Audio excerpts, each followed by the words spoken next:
क्या आपने घर से निकलने से पहले कभी सोचा है कि जो भी कपड़े आपने पहने हैं अगर वो थोड़ा भी टाइट हुआ तो उसके लिए आपको जेल भेजा जा सकता है? या अपने कपड़ों पर नजर रखने के लिए थोड़ी थोड़ी दूर पर सरकार ने लोग खड़े कर रखे हैं। एक तरफ जहां महंगाई से लोग परेशान हैं, उनकी इनकम बढ़ नहीं रही है, नौकरी के ऑप्शन कम हो रहे हैं और प्रॉब्लम्स को सॉल्व करने के बजाय सरकार की ज्यादा दिलचस्पी इन चीजों पर है कि आपने क्या पहन रखा है, आप किन से मिल रहे हैं या कहीं किसी महिला से हाथ तो नहीं मिला रहे हैं। ऐसे में आप वहां के घुटन भरे माहौल की कल्पना कर सकते हैं। और बीते करीब 40 साल से ईरान में यही हो रहा है।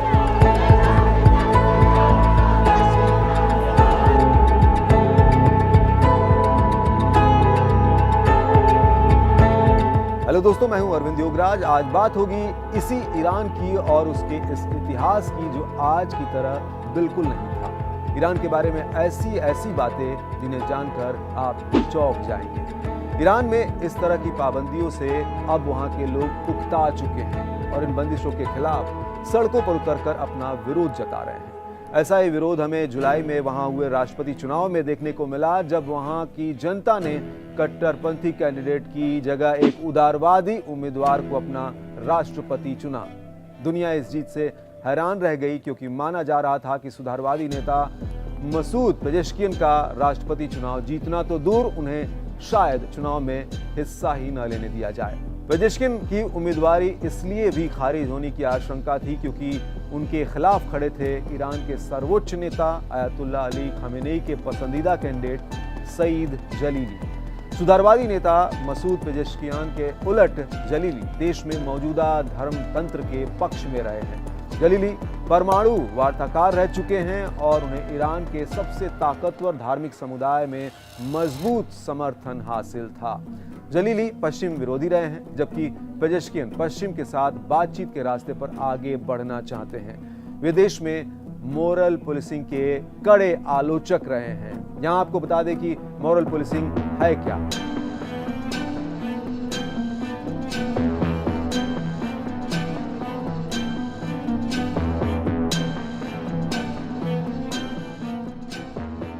ईरान में ये मुख्य रूप से सरकार द्वारा लागू की जाती है और इसे गश्त-ए-इरशाद या मॉरल पुलिस के माध्यम से संचालित किया जाता है।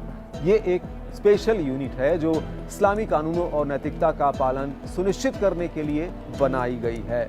मुख्य कार्य इसका क्या है? तो मुख्य कार्यों में इसके सार्वजनिक स्थानों पर इस्लामी ड्रेस कोड और नैतिक व्यवहार को लागू करना है। इसमें हिजाब पहनने के नियम, पुरुषों और महिलाओं के साथ सार्वजनिक संबंध, आधुनिक फैशन पर रोक, अविवाहित जोड़ों पर निगरानी। तो इन सब बातों पर नजर रखने के लिए मॉरल पुलिसिंग की व्यवस्था है, जिसके खिलाफ हैं पेजेश्कियन। पेशे से हार्ट सर्जन रहे हैं पेजेश्कियन ईरानी जनता के दिल की बात खूब अच्छी तरह समझते हैं। उन्होंने ईरान में एकता और सद्भाव लाने का वादा किया और ये भी कहा कि वे दुनिया से ईरान के अलगाव को खत्म कराएंगे। यूं समझिए, ईरान के सर्वोच्च नेता अली खामेनेई और पेजेश्कियन नदी के दो किनारे की तरह हैं। अब देखना यह है कि ईरान की जनता दोनों किनारों को साथ लेकर चलेगी या किसी एक किनारे को उखाड़ फेंकेगी। फिलहाल ईरानी लोगों का पलड़ा पेजेश्कियन की ओर झुका हुआ है। ईरान में जिस तेजी से बदलाव हो रहे हैं और वो सेकुलर रिजीम की ओर बढ़ रहा है, ये 40 साल पहले उसी घटना की तरह है जब ईरान की सत्ता रातों रात सेकुलर छवि वाले मोहम्मद रजा पहलवी के हाथों से निकलकर कट्टरपंथी नेताओं के हाथों में आ गई थी। अच्छा, आगे बढ़ने से पहले अगर आप इस चैनल पर नए हैं, देश और दुनिया की कड़क खबरें जानना चाहते हैं तो इसे सब्सक्राइब जरूर कर लें। आगे बढ़ते हैं और आपको बता दें कि ईरान में राष्ट्रपति पद की उम्मीदवारी के लिए उम्मीदवारों को ईरान की गार्डियन काउंसिल की चयन प्रक्रिया से गुजरना पड़ता है। इसमें ईरान में खासा दबदबा रखने वाले 12 मौलवी शामिल हैं। अक्सर इस प्रक्रिया के दौरान उन उम्मीदवारों को चुनाव लड़ने से रोक दिया जाता है जो वहां की मौजूदा कट्टरपंथी रिजीम के वफादार नहीं माने जाते। इस बार भी ऐसे 74 उम्मीदवारों को छांटा गया था। ऐसे में एक उदारवादी, सेकुलर और पश्चिम से बातचीत के समर्थक मसूद पेजेश्कियन को गार्डियन काउंसिल ने कैसे चुनाव लड़ने दिया, ये सभी को हैरान कर रहा है। ऐसे में ये बात भी उठने लगी है कि अपने ही लोगों को 4 दशक तक दबाने के बाद गार्डियन काउंसिल खुद किसी दबाव में तो नहीं है। या ये सर्वोच्च नेता अली खामेनेई के ईरान की सत्ता पर पकड़ ढीली होने के संकेत तो नहीं, क्योंकि जिस शख्स के इशारे के बिना ईरान में एक पत्ता भी नहीं हिलता हो, वो अपने चहेते उम्मीदवार की हार को इतनी खामोशी से पचा ले जाएगा, किसी को हजम नहीं हो रहा है। हालांकि थोड़ा गौर करके समझेंगे तो सब कुछ क्लियर हो जाएगा। ईरान में हो रहे चेंजेस इतने भी नए नहीं हैं। बदलाव की हवा यहाँ पहले से ही चल रही थी, जो साफ साफ दिखाई दी पेजेश्किन की जीत के बाद। ईरान में पिछले कुछ सालों से लगातार अशांति रही है। वहाँ नागरिकों का प्रदर्शन होता रहा है, लेकिन साल 2022-23 में देश में जबरदस्त नागरिक असंतोष दिखा। इस विरोध पर चेहरा बनकर उभरी एक 22 साल की लड़की, जिसकी मौत ने ईरानियों को हिला कर रख दिया। 22 साल की महसा अमीनी को ईरान की मॉरलिटी पुलिस ने महिला ड्रेस कोड का उल्लंघन करने के आरोप में गिरफ्तार किया था, जिनकी पुलिस हिरासत में ही मौत हो गई थी। कई ईरानी मानते हैं कि मॉरल पुलिस और कुछ नहीं बल्कि सरकार का लोगों पर नियंत्रण रखने का एक तरीका है। उनका कहना है कि ये लोगों के निजी जीवन में दखल देने और महिलाओं के कपड़ों का ध्यान रखने के अलावा वो उन लोगों को भी गिरफ्तार और हिरासत में लेते हैं जो शराब पीते हैं या उन प्रोग्राम में भाग लेते हो जहां पुरुष और महिलाएं एक साथ मौजूद हो और एक दूसरे को जानते हो। महसा की मौत के बाद ईरान के युवाओं और मध्य वर्गीय लोगों में सत्ता के प्रति नाराजगी साफ तौर पर देखने को मिली। महिलाएं नकाब उतारकर सड़कों पर उतर आई और जगह जगह अपने बुर्के जलाने लगी। विरोध प्रदर्शनों में सर्वोच्च नेता तक के खिलाफ नारे देखे गए। इस बीच इसी साल हुए राष्ट्रपति चुनाव के बाद देश के सर्वोच्च नेता अयतुल्ला अली खामेनेई ने ऐसा कुछ कहा जिसकी उम्मीद किसी को नहीं थी। उन्होंने माना कि कुछ ईरानी लोग मौजूदा सत्ता को पसंद नहीं करते। उन्होंने कहा, हम ऐसे लोगों की सुनते हैं, हम जानते हैं कि वे क्या कह रहे हैं। ऐसा भी नहीं है कि ये लोग हमारी नजरों से ओझल हैं और दिख नहीं रहे हैं। खामेनेई के इस बयान को दुर्लभ माना जा रहा है। हालांकि आपको जानकर हैरानी होगी कि मौजूदा ईरान हमेशा से ऐसा नहीं था और ये बात ज्यादा पुरानी भी नहीं है।